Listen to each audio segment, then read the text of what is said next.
Assalomu alaykum. Hozir bir narsani ko'rsataman sizlarga. O'zimiz uchun bilib qo'ysak yaxshi. Mana bu tuyoq amputatsiyasi.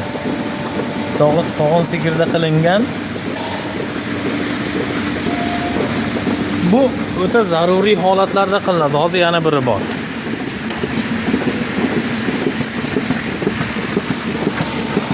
Mana ikkinchisi. Orqasidan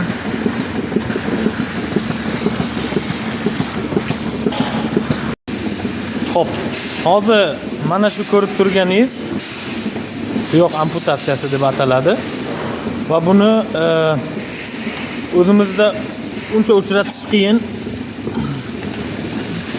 Buni ko'rsatishimdan maqsadim bir narsani tushuntirmoqchiman. Veterinariyada iqtisodiy samaradorlik degan narsa bor. Hozir bu demak Germaniyada bu ishni qilishadi. Bir necha omillar hisobga olingan holatda. Xo'p, iqtisodiy samaradorlik bizda ana shu narsa ishlamaganligi uchun ko'pincha muammolarga duch kelamiz. Masalan, 10 kunlab davolanadi, keyin so'yib yuboriladi. Garchi uni so'yish mumkin bo'lmasa ham, garchi 10 kunlab antibiotik olgan bo'lsa ham, hayvonlar so'yiladi va so'yilgandan keyin tabiiyki uni tashlab yuborilmaydi. Qayergadir olib borib kalbasa qilishar, somsa qilishar, shashlik qilishar. Iste'moli mumkin bo'lmagan go'sht chiqib ketadi.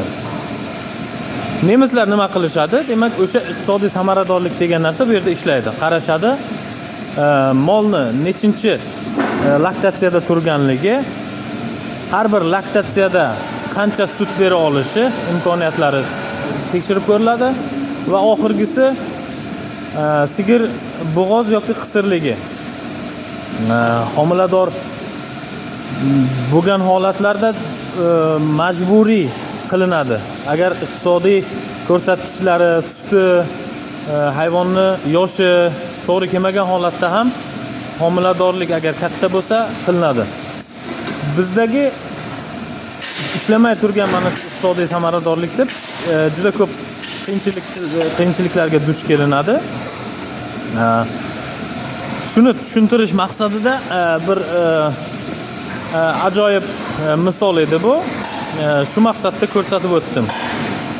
Sog' bo'lasizlar, savollar bo'lsa bemalol qoldirishlaringiz mumkin.